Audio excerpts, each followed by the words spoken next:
everybody, welcome to my channel. Today it's a Sunday in our house, 10 a.m. So I'm going to start cooking because my kids are gonna come in at 12 noon or 12:30 and they're gonna be very, very hungry.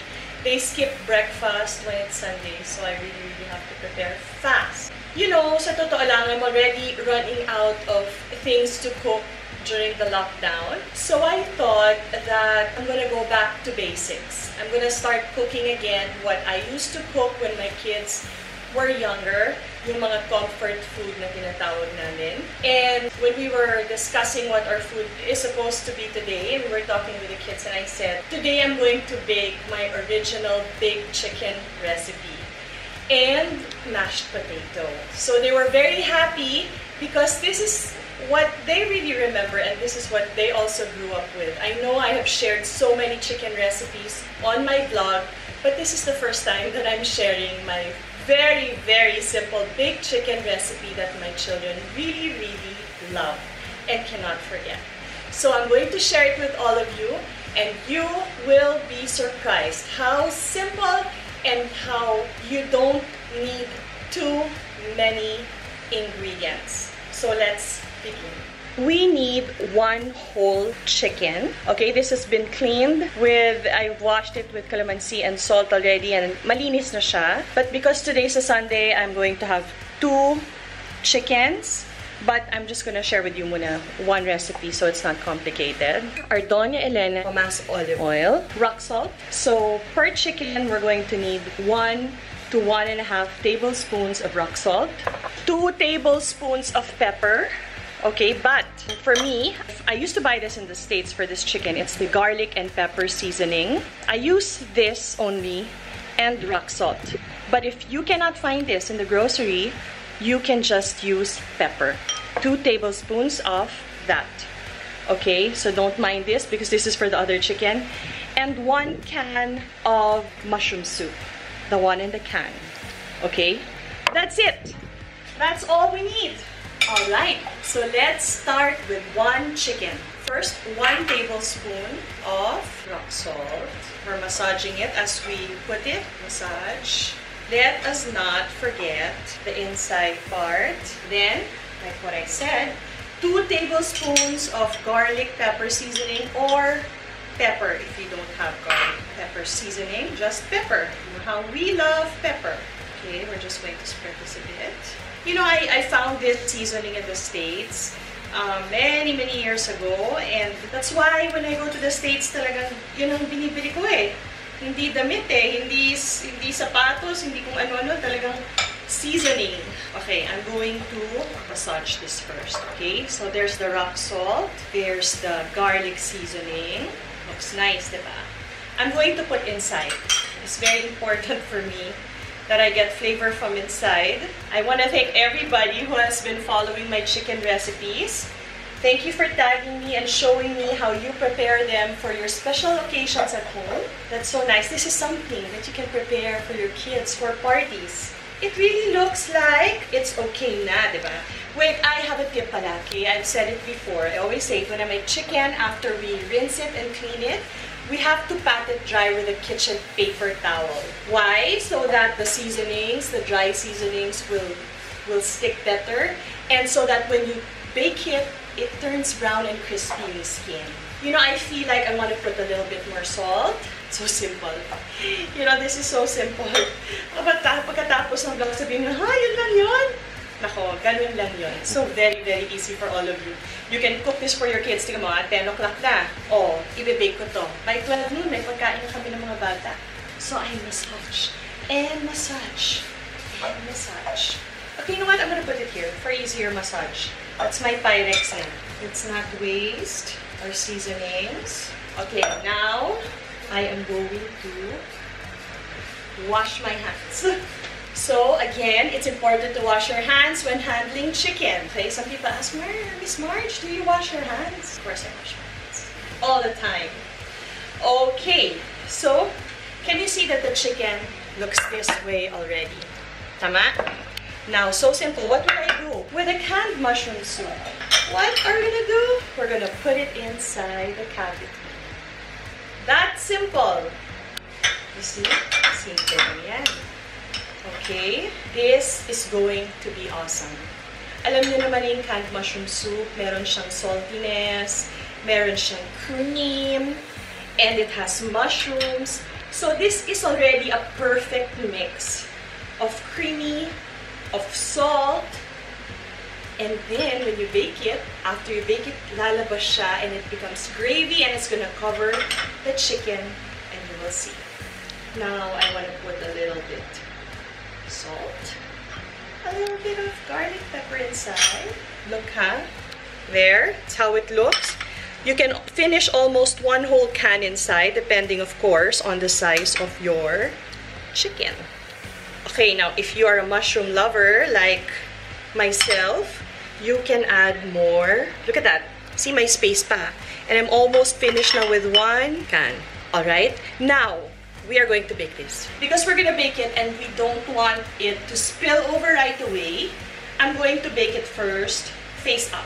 Okay? Just for the first, for the first 30 minutes of baking, we'll do it this way. Show it, kuya. Because if I make it breath down, lalabas na kaagad yung mushroom soup. We don't want that to happen right away, right? So we're done with one chicken. Okay, I'm going on the second chicken now. This is the important part now. This is where we go now. We're about to bake it. And we want it to be moist. We want it to be hindi masunog kaagad. And we also want healthy, diba? So, in all the chickens that I roast, I use Pomace, Doña, Elena olive oil. Pomace because it's best for roasting and for frying. Okay? I don't want this to dry up, so I will generously put there yan. Para hindi siya mag-dry up. Okay? Okay? That's more than enough. There you go. Now, we're popping this in the oven for 350 degrees Fahrenheit for about an hour. Okay? But if your chicken is big, maybe an hour and 15 or an hour and 30, babantayan nyo na lang yung chicken. Now, I told you I put it breast up, but in 30 minutes, I will switch sides because what I didn't want is mag-splurt kaagad yung mushroom soup. Let's go! So, we're popping this in the oven for an hour or an hour and a half at 350 degrees Fahrenheit. Okay? Okay, good.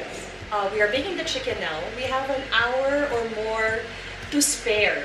Now, for some people, with that baked chicken recipe that I shared with you, some would like potatoes or carrots. You can chop them up and then you bake it along. You fry them a little bit first. With some salt and pepper, you fry it first and then just a little bit. And then you can put them also in the baking pan, in the Pyrex, along with the two chicken and bake.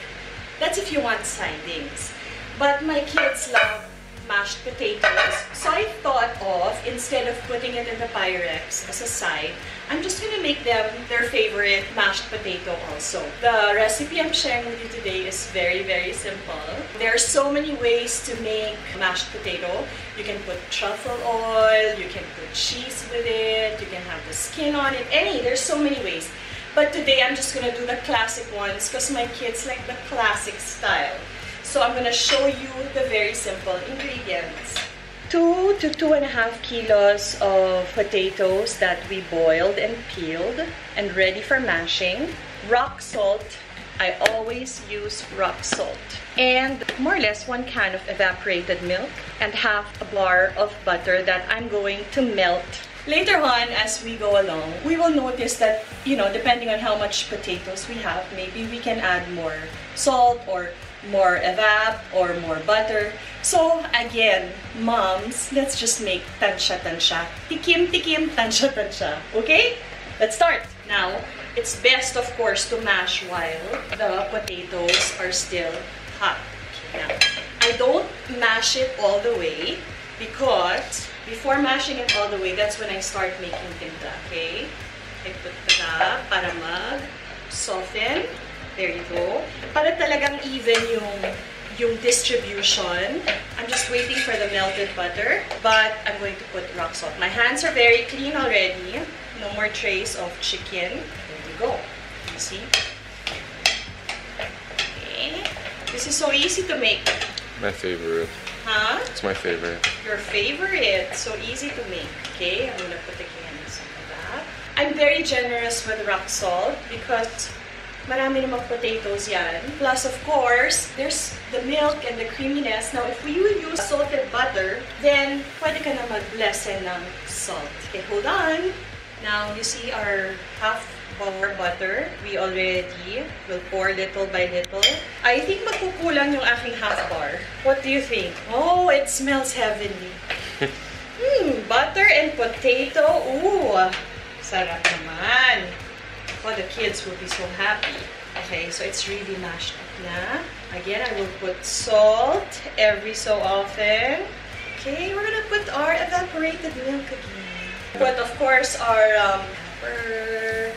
We love pepper. Don't be shy. This is a lot of potato, so we have to keep mashing. And then as you mash, as you go along, you check the consistency of your mashed potato. Some people like their mashed potato creamy and runny. Is that how you like it? Yung parang malambot? Yeah. Okay, some people don't like it that way. So, my kids, they like it in the middle. In between. Hindi naman masyadong matubig or ma-milky or ma-butter. So, that's why I'm really watching how I'm doing it. Ayoko siyang baka masobrahan, kaya dahan-dahan lang. Okay, and then salt again. Trust me, it works. It works. This is really exercise. So, again, we're not wasting really any time because we're baking the chicken right now. And our food is just mashed potato and the baked chicken. Okay. Oh, it smells good! Okay! Try it muna. Every so often. Masarap na siya. Pero, gusto ko pang mas masarap. So, let's do it again. Yung process lang natin. Butter again. Salt. And again, a little bit of evaporated milk. Now I'm going to mash it again. The butter talaga is bagay eh. You know, some people, they put cream cheese. Pero masyado na siya for me eh. Pag nag-cream cheese, masyado na cheesy na, potato pa, butter pa. Hold on ha. Okay, Leon, ikaw mag-check. Do you like it this way or do you want it? No, I think that's perfect naman. Okay, I'm gonna try it lang ha. Alam mo guys, huwag kayo mahiyang mag-salt. And then, kung okay ka na, Leon, I'll do it na. We'll put it na in the Pyrex, ha? Yeah. Put a little bit pepper also. Oh. Pepper! What can mommy forget pepper? I think I'm good. Leon, I want you to try. Perfect na ba? No more? Are you sure you have to bake pa? Yeah. Okay na? Perfect? Sarap. No more na? Okay na? Alright, let's do this. Pag almost tapos na yung chicken, ipapatong natin to. Let's bake it also a little bit. Why do I make so much mashed potato? Because Leon keeps it in the ref for up to how many days, Kuya? Put it in a week, but I don't suggest that. Every time he's hungry, he just heats up the mashed potato with whatever he eats. Yeah. So that's why medyo pa sobra kami parati kasi the kids eat it pa rin eh. Diba? Lalo na yung mga pasta or mga lasagna or baked macaroni. Paulit-ulit lang yan sa microwave. You know, my mom makes really good mashed potato. And sometimes she adds a little bit of squash. Squash to make it look golden. If you remember, we used half a stick of butter, half a bar of butter. Nagpa-ano ko ulit ng konti, like 1/2 of that stick. So, you know, I can put on top. I'll put on top lang kasi if I pour it naman, mag-aano naman siya, it's too buttery na, tapos aangat siya when you bake it. So, I hope it doesn't happen. So, if you could smell, the potato kasi still hot eh, oh. Kaya na i-bake ko siya para talagang mag-bind yung ano, see? Right? Can you smell? Yun? Yeah, it smells good. Okay. Okay, I think we're good na. Okay? I'll put aluminum foil on top. We'll just wrap it up with aluminum foil. Okay, and then bake it for about 15 minutes. And then, pag silip natin, let's put butter again. Okay? And we're good. So, we're just waiting. Lunch is almost ready. So, after 13 minutes, remember we breast up a while ago. Now, we made it baliktad na. Yan, lumalabas na rin yung kanyang sauce. And we have another 30 minutes to go. we have already made it. We're only halfway through, okay? I'm going to add again Pomace olive oil, Doña Elena. Kasi ayoko masunog. I want it to be moist, okay? I want the chicken to be moist. Alright. Okay, we're gonna put it back in for another 30 to 45 minutes. Look at, okay, slowly.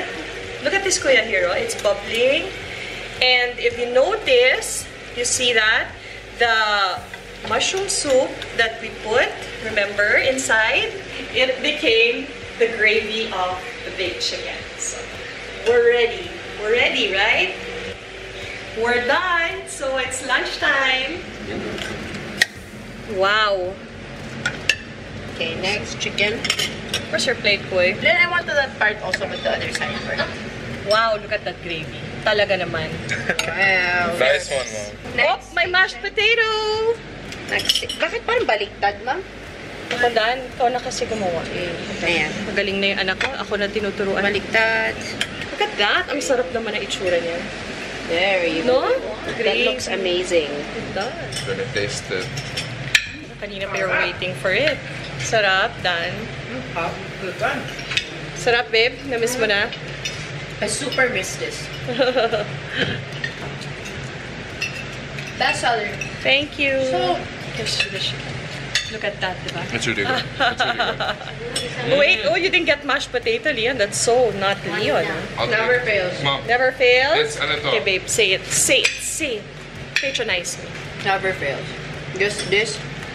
Always a crowd pleaser. Yay. Thanks, guys. Happy Sunday! So, that was my simple baked chicken recipe and mashed potato. Great for Sunday lunches and family celebrations. Thanks for joining me again. Please don't forget to like and subscribe to my channel. Bye!